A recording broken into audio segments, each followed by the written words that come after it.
Hi everyone! Welcome back to my YouTube channel. I'm Genelyn Sandaga and for today's video is mag-varnish tayo ng mga oil painting na ginawa ko. So let's start the video. Before anything else, this is just my humble opinion and may pa-aesthetic ako, di ba? Langya. Ang gagamitin nating varnish is itong Maris na brand. Nabili ko to sa Juvir ng 300 pesos and ilang ml to? 75 ml. And may nababasa ako na bago lagyan ng varnish is dapat napatuyo siya ng 6 to 12 months. So medyo matagal, di ba? Pero na-try ko na to before and dun sa mga before na oil painting ko and binavarnishan ko na pinapatuyo ko ng mga more than 1 month, mga 2 weeks to 1 month and okay naman siya. And ang gagamitin kong brush is ito, wala tong brand, mumurahing brand lang to I think, pero okay sa akin yung quality nito. Size 50 and size 60 ako dito. And yung candle is pang aesthetic lang yan. Hindi natin gagamitin yan. And napaka-important na kapag mag-varnish kayo is i-lay flat nyo siya dito sa flat surface para even yung pag-spread nyo ng varnish. And mag-varnish ako, number 1 is to protect the oil painting kasi kapag yung oil painting is inihahang natin siya without the glass, diba? Another reason kaya ako nag-varnish kasi para to unify yung shyness niya kasi kung mapapansin nyo, wait lang, igagalaw ko siya ng onte kung makikita nyo yung shyness. Hindi even out yung shyness kasi merong yung mas maraming linseed oil, so mas shiny yun, tapos yung ibang surface is medyo matte, diba? And then makikita nyo yung black, yung mga black tone ko dyan is lalo magiging even darker. So, start na natin to. Bago kayo maglagay ng varnish is make sure na dust-free yung painting nyo. So, ito is parang niwawalis ko lang yung painting ko with a clean brush. Walang kahit na ano dito sa brush ko, ha. And also, itali nyo yung buhok nyo lang ya para hindi pumunta dito sa painting mga hairful na mangyayari, mga unnecessary things. And also, ayoko ng amoy na to, yung tapang ng amoy. May turpentine kasi to eh. Ilalagay ko dito. Simula ako sa gitna. Iyan. Oh my God. And then, ipahid natin siyang ganyan. Ano lang napaka-gentle lang and makikita nyo is super black na siya and napaka-satisfying nito. Ayan.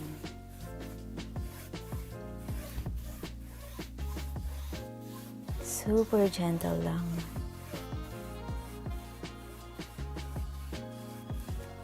Ayan. And nakikita nyo is yung black is nagiging black, diba? And make sure na even yung pag-apply ninyo. And makikita nyo naman kung saan yung hindi na-apply kasi ayun yung mga hindi shiny. And mag-a-apply pa ako ng onti pa. Dito. So, ilalagay ko dito sa bottle para hindi naman masyadong madami. Kasi, need na lang natin ng onte sa mga side na to.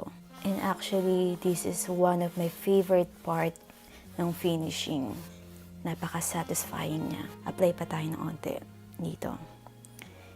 And okay lang na paonti-onti kaysa naman na super dami na kagad para makontrol natin yung amount niya, diba? And kung gusto nyo pa mag-add ng another layer, pwede naman. Pero I think patuyuin nyo muna yung first layer na ginawa ko nyo. And ayan siya close up. And makikita nyo yung dark is naging even darker, diba? And pumantay na yung shyness niya.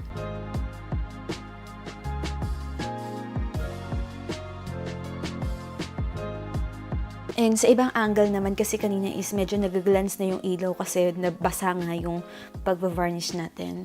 And ipapakita ko ulit sa inyo. And makikita nyo is hindi pantay yung shyness niya. Yan o. Dito sa banda dito sa katawan is medyo marami akong linseed oil na naligay. And then dito sa mukha is makikita nyo is matte na siya. So parang hindi pantay yung kulay niya. Pero actual talaga pantay yan. Pero dahil nga sa tama ng ilaw, hindi sila pumapantay. Ayan o. And even yung hair niya is medyo shiny. So, ipapantay natin yan sa pag-varnish. And then, una is naka-flat muna sila. And then, dust-free dapat. Parang niwawalis lang natin yung painting. Para make sure na double-check natin na walang kahit na ano dito. Kasi kapag pinapatuyo natin to, syempre may mga lumilipad sa hangin. So, madadapu-dapuan to dito. And then, lagay na tayo ng varnish. And maybe mag-a-apply ako dito sa bote para hindi masyadong super dami ng mailagay ko. Yung tamang-tama lang para mas makontrol natin. Yan. And same brush na ginamit ko. And yan. Super satisfying. Diba? pumantay na yung kulay, yung shyness niya. And also, kapag nag-varnish kayo, ilagay nyo sa likod ng painting kung ano yung pinang-varnish nyo. Kasi later on is tatanggalin din to eh. I think, may nabasa ko na itong varnish is hindi talaga siya parang hindi siya nagmi-mix dito sa oil paint. Parang nagsisit lang siya dito sa painting para nag-a-add ng protective layer. And then, patuyuin nyo muna bago kayo mag-add ng another layer if you want. Pero usually, hindi na ako nag-a-add ng another layer kasi satisfied na ako dito sa ginawa kong first layer. So, ipapakita ko yung shyness. Basa pa to So, yan na siya. Diba? Makikita nyo is pantay na siya. Pantay na yung tama ng ilaw and uniform na sila. Hindi na masyadong makintab yun sa hair or sa body and hindi na din ganun kamat yung mukha niya.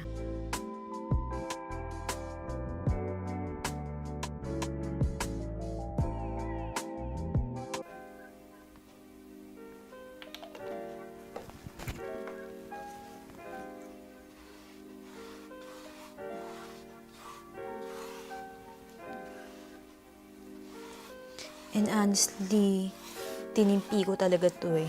Parang pinagsama-sama ko muna. Hindi ko muna vinarnish yan para gawin tong videos na to. Para isahan lang, diba? Another one, and ito is, I think excited akong i-varnish to kasi nga medyo black siya. So, para yung black is magiging darker nga. And also dito medyo binirake ko yung rules kasi yung acrylic is bawal siyang ipatong sa oil. Pero yung oil, pwede mo siyang ipatong sa acrylic. Pero bawal vice versa. And ang ginawa ko is yung oil paint tapos pinatungan ko siya ng gold acrylic. And yun nga, parang nag-worry ako na matanggal yan kasi nga bawal nga vice versa yung rule dito. Va-varnishin natin sila para mas lalong dumikit yung kung ano man meron dito, diba?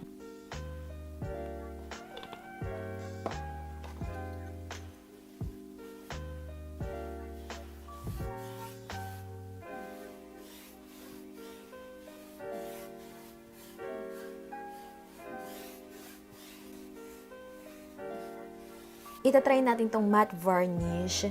Ito is nabili ko sa National Bookstore ng 170 pesos. Ang brand niya is Maris. And also may nakalagay dito sa packaging na to put the bottle in hot water before using it. And can be used as the same as glossy varnish. Magpapakulo ako ng tubig tapos ibababad ko na to sa water para magamit natin. And before that, linisin ko muna to. Kasi para ma-dust free natin siya. And then kapag mainit na itong varnish, tsaka natin siya ilalagay para hindi siya lumamig, diba? And also, ito is medyo malaki from the previous painting na ginawa ko. Ang size nito is 18 by 24 inches. And tagal na to, 2016 ko pa yata to na paint. Yan. So, ito yung parang real na napatuyo ko ng 6 months. Hindi ang 6 months, mga lagpas 6 months. And hindi naman to ganun madumi kasi nga ini-stored ko siya properly. And ito yung isa sa mga studies na ginawa ko ng mga flower. Alam kong may reference ako nun si Oleg Boyko. I don't know kung tama yung pagpo-pronounce ko. So, ito na nalagay ko na siya sa hot water. Yung mangkot nalagyan ko ng boiled water tapos tsaka ko nilagay. And mga 3 to 5 minutes yata yun. Basta, ang init na rin itong bottle. And right now, hindi ko mo siya mahawakan. I don't know kung mainit na ilalagay dito o ipapalamigin muna. Wait lang. Search lang ako na mabilis ang search lang. And this is my first time na to use this matte varnish. And na-search ko dun sa YouTube is, yung matte varnish is medyo nagiging desaturated yung color. So, I'm really afraid kasi nga nag-use ako ng medyo darker color dito. And kapag gumamit ako ng glossy is, mas magiging bright to, magiging saturated. And mas stand out yung color. Ang gusto lang nila kaya sila gumagamit ang matte varnish kasi kapag ilalagay mo siya sa window and much glance yun, mag-glare yung mga ilaw doon. So, ayun, doon lang sila gumagamit ng varnish. Pero they prefer na glossy finish. Pero wala silang sinabi kung medyo mainit-init eh. Yan. Tapos, ayan. Ayan siya. So, oo nga no. Medyo hindi siya nagiging yung black is super black. Pero tuloy na natin to lang yan.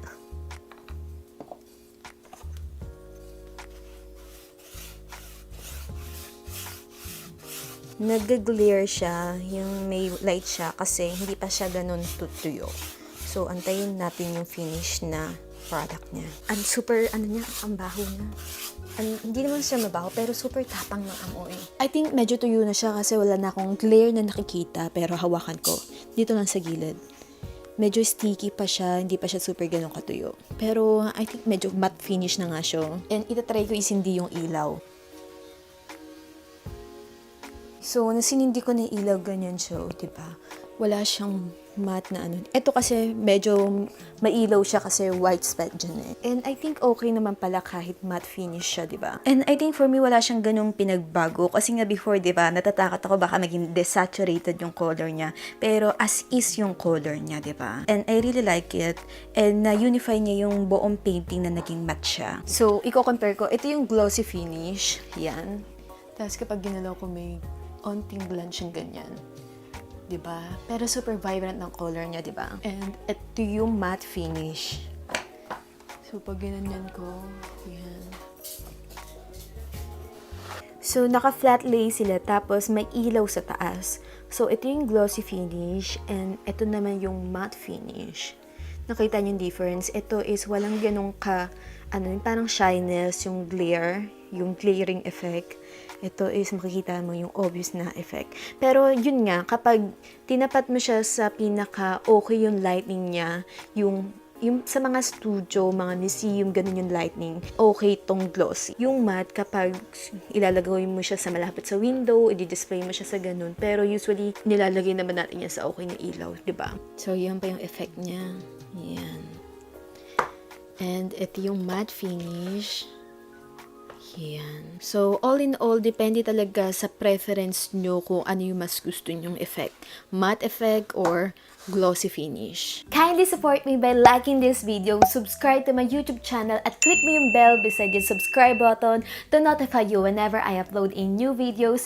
Sa Facebook, Genelyn Sandaga, at click mo yung see first. Sa Twitter, Genelyn Sandaga as well, at sa Instagram, Genelyn_Sandaga. So, yun lang. Thank you so much for watching. See you on my next video. Bye!